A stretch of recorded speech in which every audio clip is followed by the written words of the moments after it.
ये है एनडीटीवी और आप देख रहे हैं एनडीटीवी मध्य प्रदेश छत्तीसगढ़।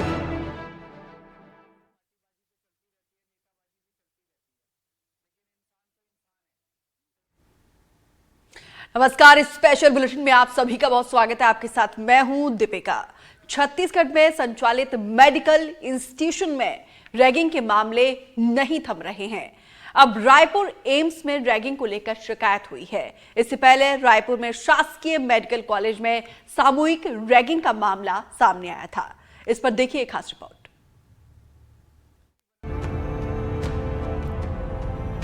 छत्तीसगढ़ की राजधानी रायपुर में संचालित अखिल भारतीय आयुर्विज्ञान संस्थान यानी एम्स में रैगिंग की शिकायत हुई है। एमबीबीएस 2023 बैच के विद्यार्थी ने रैगिंग की लिखित शिकायत society against violence in education से की है। हमें एम्स रायपुर के किसी स्टूडेंट से एक एनोनिमस ईमेल मिली थी, जिस ईमेल के हिसाब से उनके साथ में रैगिंग हुई है।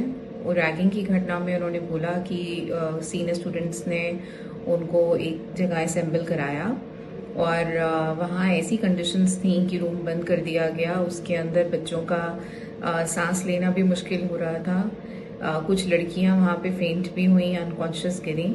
और उसके बाद में बच्चों को बाहर बास्केटबॉल ग्राउंड में भी बुलाया गया। बहुत ठंड में उनको सिंपल टी शर्ट्स के अंदर खड़ा करा गया। उनके साथ कुछ रैगिंग के इंसिडेंट्स हुए हैं। रायपुर में एम्स में रैगिंग का ये पहला मामला नहीं है। कुछ महीने पहले भी ऐसी ही एक शिकायत हुई थी, जिस पर जांच के बाद आरोपी छात्र पर कार्रवाई की गई थी। करीब 1 महीने पहले ही रायपुर के शासकीय मेडिकल कॉलेज में भी रैगिंग की शिकायत हुई। जांच के बाद 5 सीनियर छात्रों पर कार्रवाई की गई।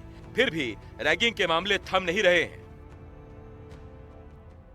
एम्स रायपुर और रायपुर मेडिकल कॉलेज में रैगिंग के पहले भी मामले आ चुके हैं, उनमें सजा भी दी गई है, लेकिन रैगिंग थमने का नाम नहीं ले रही है। बेहतर होगा कि सभी कॉलेज के प्रांगणों में बेहतर निगरानी हो।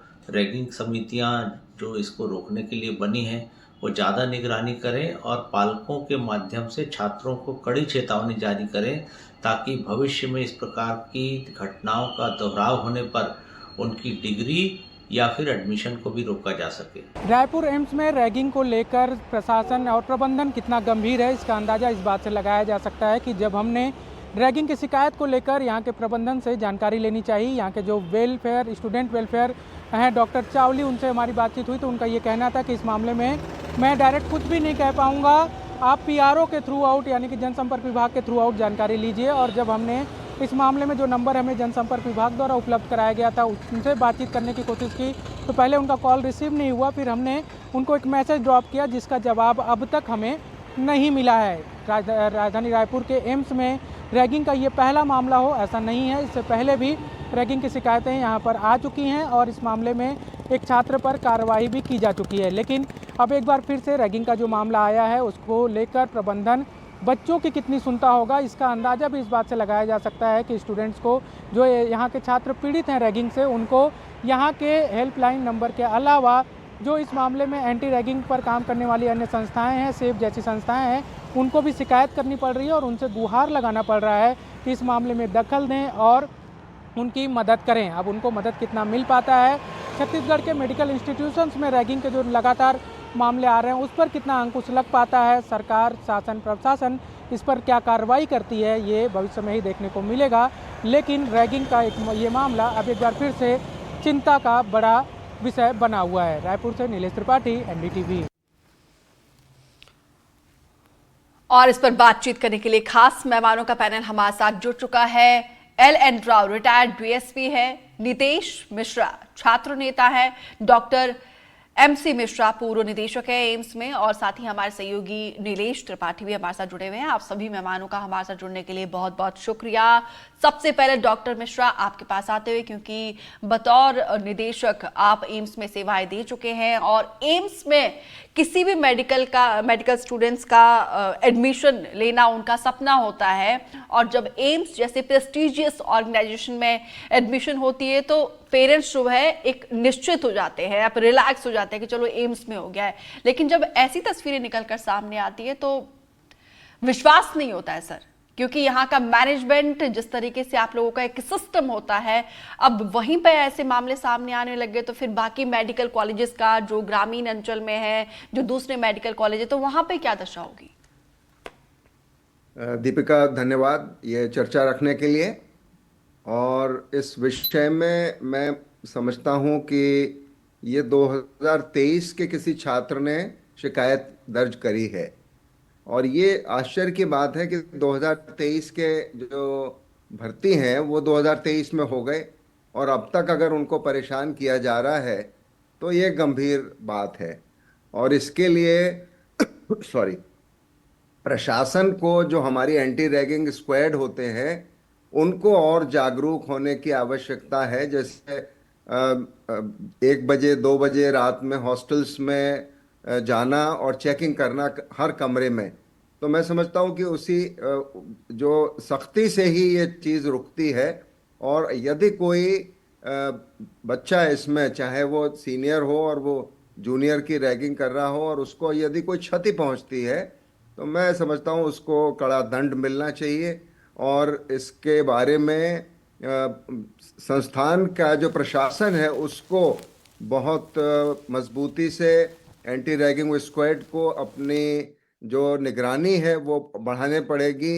और ये भी कर सकते हैं कि वहाँ पे कुछ ऑब्जर्वर्स को तैनात करें जो सूचना इस विषय में देते रहे। इसमें कोई बहुत मुश्किल नहीं है। यदि हम कुछ भी ऑब्जर्वर्स को इस दौरान, जब भर्ती होती है तो ये पहले 3 महीनों में ही समस्या आती है, तो उस दौरान हम सिक्योरिटी गार्ड्स को, सीनियर सुपरवाइजर्स को गश्त के लिए कह सकते हैं, और जैसे ही उनको कुछ पता लगती है उनको बिना उनका नाम डिस्क्लोज किए उनको एंटी रैगिंग स्क्वाड कमेटी के जो चेयरमैन है, अध्यक्ष हैं, उनको सूचित करना चाहिए।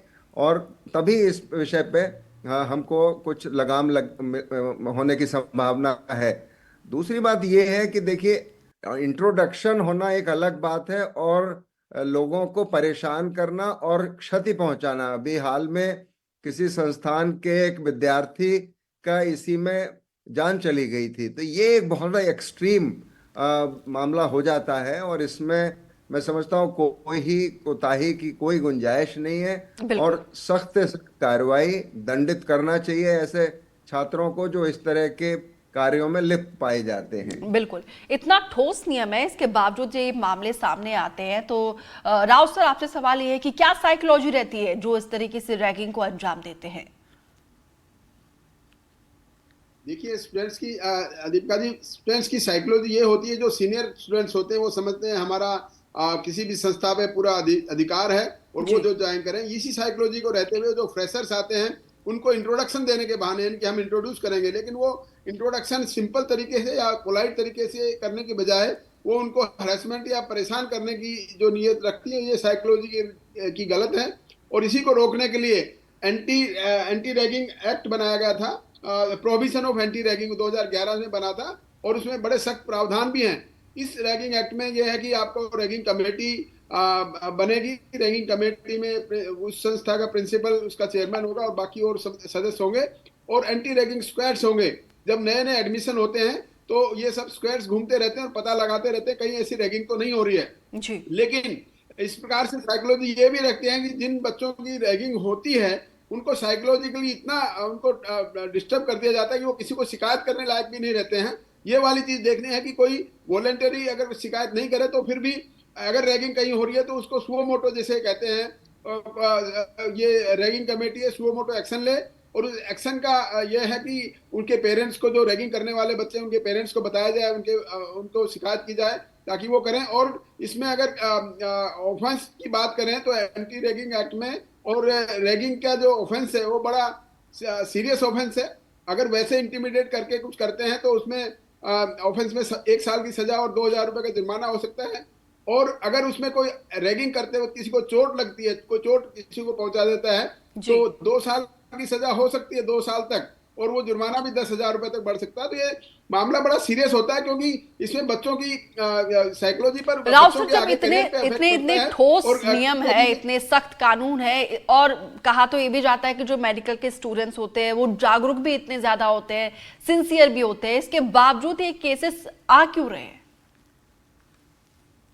ये एक बड़ी सीरियस बात है, वो सभी को हमें सोचना चाहिए। खास तौर से हम पेरेंट्स को भी, हम जो पेरेंट्स हैं जिनके बच्चे वहाँ पे मेडिकल इंस्टीट्यूट्स में पढ़ने जाते हैं, मेडिकल का कोर्स करते हैं, बड़े ही मैं समझता हूँ अच्छा ये कोर्स है। और वो जो डॉक्टर बनने वाले हैं और वो अगर एंटी रैगिंग की बात को नहीं समझेंगे और रैगिंग करते रहेंगे किसी बच्चों की, तो वो एक गलत धारणा है और गलत काम है। ये उनको सोचना चाहिए, उनके जो जूनियर्स हैं उनको उनको भी साइकोलॉजिकली ये पता लगता है कि देखिए बड़े कर रहे हैं तो हम भी आगे करेंगे जाके। उनको प्रोत्साहित करने के बजाय उनको हतोत्साहित करना चाहिए।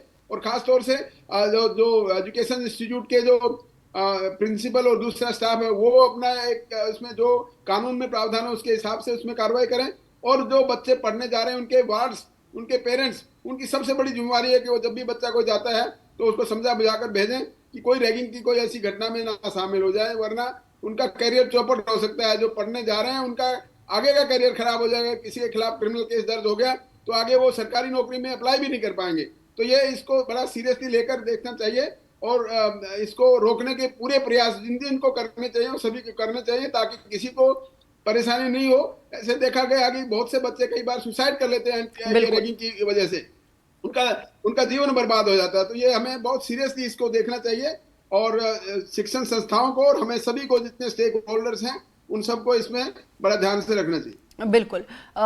अब यहाँ पे नितेश मिश्रा आपके पास आते हुए, क्योंकि आप लोग तो खुद छात्रों की आवाज को बुलंद करते हैं, उनकी समस्याओं को आप लोग उजागर करते हैं, वीसी तक ले जाते हैं। जब ऐसे समस्याएं आती हैं तो इसके लिए आप लोगों के पास कोई, तो आप लोगों ने भी इसका प्रावधान किया होगा। धन्यवाद दीपिका जी, सबसे पहले मुझे मौका देने के लिए। जैसा कि पूर्व के वक्ताओं ने कहा कि किसी ने कहा एंटी रैगिंग स्क्वाड के बारे में, और राव साहब ने कहा कि बच्चों के भी अंदर इन्फीरियरिटी और सुपीरियरिटी का कॉम्प्लेक्स रहता है, तो अपनी कोई महत्ता साबित करना चाहता है तो किसी को नीचा दिखाना चाहता है। इसमें कई जगहों पे एंटी रैगिंग स्क्वाड के साथ विषय यह आ जाता है कि केवल और केवल प्रथम वर्ष के छात्र ही वहां पे जाकर के अपनी शिकायतें दर्ज करा सकते हैं। और दूसरा विषय यह है कि छात्रों को, प्रथम वर्ष के छात्रों को अपने सीनियर से दूर रखने के बजाय जब इंडक्शन प्रोग्राम प्रथम वर्ष के छात्रों के लिए होता है तो साथ ही साथ ऐसी क्यों ना पद्धति अपनाई जाए कि प्रथम वर्ष के छात्रों का इंटरेक्शन अपने सीनियर्स के साथ पहले ही अध्यापकों और प्राध्यापकों के माध्यम से हो, जिससे एक दूसरे को हीन भावना दिखाने की भावना या किसी से हीन समझने की भावना दोनों खत्म हो जाए। और काउंसलिंग केवल और केवल देखिए सजा के माध्यम से या कुरीति खत्म नहीं की जा सकती। एक बच्चों के साथ प्रॉपर काउंसलिंग के साथ साथ एक समन्वय वाला व्यवहार बना करके भी यह चीजों को ठीक किया जा सकता है। बिल्कुल। हमारे साथ सहयोगी नीलेश त्रिपाठी भी बने हुए। नीलेश, एक महीने में ये दूसरी खबर रायपुर से निकलकर सामने आई है। हालांकि पिछले केस में तो जिन्होंने रैगिंग लिया उनके खिलाफ कार्रवाई भी की गई है इसके, लेकिन इसके बावजूद मामले थम नहीं रहे हैं। वजह क्या है? क्या नियम को और ज्यादा सख्त करने की जरूरत है?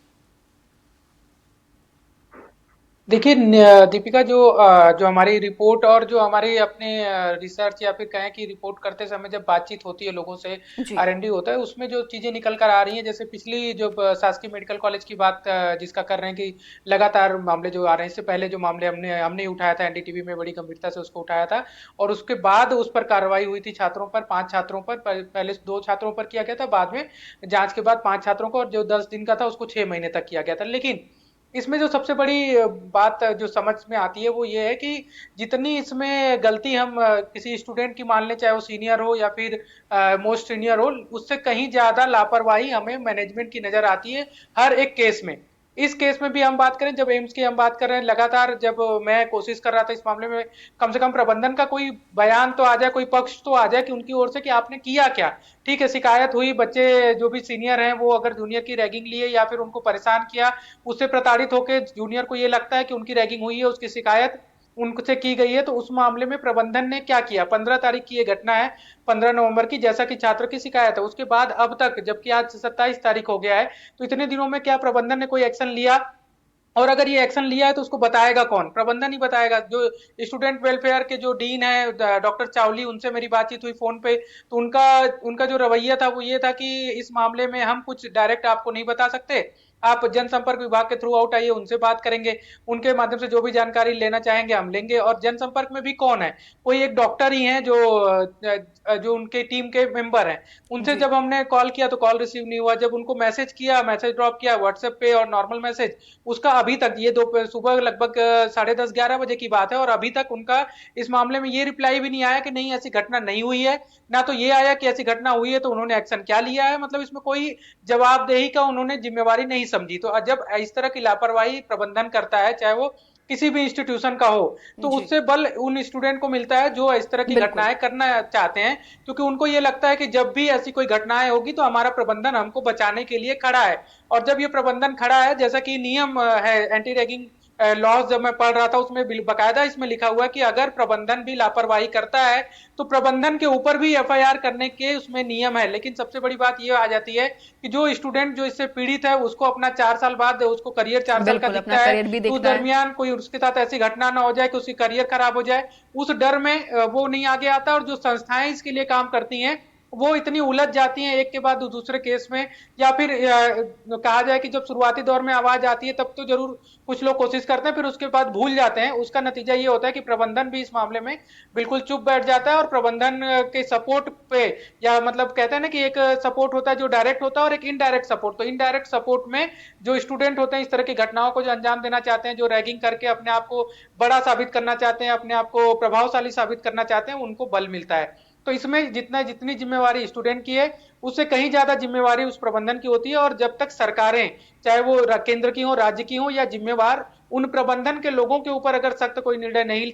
करेंगे, या फिर जुडिशरी या फिर कानूनी व्यवस्था में उनके लिए कोई सख्त प्रावधान नहीं किए जाएंगे, तब तक ये चीजें चाहे छुप के, चाहे डायरेक्ट, चाहे बल के प्रभाव में, चाहे किसी अन्य प्रभाव में होती रहेंगी। और ये चीजें होती आ रही हैं। जब एंटी रैगिंग की जो शिकायतों को हम देखें तो देश भर में हजारों ऐसे मामले रोज रजिस्टर्ड हो रहे हैं, और ये रुकने वाला नहीं है। भले कुछ भी कह लिया जाए कि कानून बना लिया गया है तो बहुत हद तक रुक गया है, स्वाभाविक है कि बहुत हद तक रुका होगा, लेकिन घटनाएं लगातार हो रही हैं, और इनको रोकने के लिए प्रबंधन, बच्चों से ज्यादा प्रबंधन पर भी दबाव बनाने की जरूरत महसूस होती है, जो हमारी अलग अलग जब रिपोर्ट आती है, अलग अलग जब घटनाएं होती है, हम लोग बात करते हैं, उससे जो समझ में आता है। जी दीपिका। डॉक्टर मिश्रा, आपने हमारे सहयोगी को सुना होगा विस्तार से, किस तरीके से उन्होंने कहा कि एम्स जैसी प्रेस्टिजियस ऑर्गेनाइजेशन में मेरे मैनेजमेंट का किस तरीके से फेलियर है।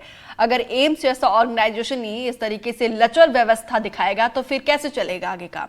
ट्रांसपेरेंसी कैसे आएगी? कैसे बच्चों को न्याय मिलेगा? कैसे बच्चे अपने आप को सुरक्षित महसूस करेंगे वो लोग? नहीं, मैं नीलेश के पूरे विवरण से सहमत हूँ, और इसमें अगर प्रशासन सख्ती करता है, एम्स दिल्ली में हम इस बात का पूरा ध्यान रखते हैं, और हमारी जो एंटी रैगिंग स्क्वाड होते हैं वो रात में 1 बजे, 2 बजे, 3 बजे भी हॉस्टल्स में जाके निगरानी करते हैं, और कमरों में खटखटा के पूछते हैं। जो बच्चे फर्स्ट ईयर में भर्ती हुए हैं उसमें सबके कमरों में जाके चेक करते हैं कि क्या ये अपने कमरे में मौजूद हैं या नहीं है, क्योंकि अगर नहीं है तो फिर इसमें शंका होती है कि क्या उनको रैगिंग के लिए ले जाया गया या वो घर गए हैं, तो वो फ़ोन करके वो पता किया जाता है। तो इसमें बिल्कुल ज़ीरो टॉलरेंस होनी चाहिए, और होती भी है। एम्स दिल्ली में इस तरह के हादसे, मैं समझता हूँ कि मैं 37 वर्ष एम्स दिल्ली में रहा हूँ, कि कभी भी इस तरह के गंभीर आरोप नहीं लगे हैं। बाकी इंट्रोडक्शन करना है नए छात्र का, आपस में थोड़ा अपना लाइटली कुछ उनसे गाना सुनना है, तो वो सब ठीक है। लेकिन अगर कोई इसमें छात्र को क्षति पहुंच रही है तो ये फिर गंभीर मामला बन जाता है। फिर ये इंट्रोडक्शन का नहीं रहता, ये रैगिंग का हो जाता है, जिसमें छात्र को नुकसान भी होता है। और उसमें मैंने स्वयं छात्रों को हॉस्टल से निष्कासित किया था जब मैं था वहाँ पे, और जितनी भी हमारे पास उस समय सिफारिश आई हमने सबको इग्नोर किया, और जो भी हम निर्णय उसमें ले सकते थे और नियम के तहत वो हमने लिया था। तो ये प्रशासन को इसमें बहुत ट्रांसपेरेंसी से, और इसमें बिल्कुल पक्ष जो नए छात्र हैं उनके साथ होना चाहिए। इसमें कोई भी, मैं नीलेश ने इतना प्रयत्न किया, कोई कम से कम पीआरओ को या जो भी एंटी रैगिंग के चेयरमैन है, उनको बताना चाहिए कि उनकी क्या प्रक्रिया है, कैसे वो करते हैं। ये इसमें बिल्कुल मैं इनसे सहमत हूँ कि इस तरह के जो इनका एटीट्यूड है वो ठीक नहीं है, और उससे जो हमारे वरिष्ठ छात्र हैं उनको बल मिलता है। ये बात बिल्कुल ठीक है, क्योंकि वो सोचते हैं कि प्रशासन शायद चुप चुप रह के हमारे साथ सहमत है इस रैगिंग के विषय में। तो ये एक इसको जब तक गंभीरता से नहीं लिया जाएगा तब तक ये समस्या का निवारण नहीं हो सकता, और इसके लिए प्रशासन की भी जिम्मेदारी बनती है, और इसमें कोई दो राय नहीं है। मैं समझता हूँ कि इसको अभी जैसे एक जो वो कहीं पे किसी या तो हिमाचल में या कहीं पे किसी छात्र की मृत्यु हो गई थी, रैगिंग के ही सिलसिले में ये खबर आई थी।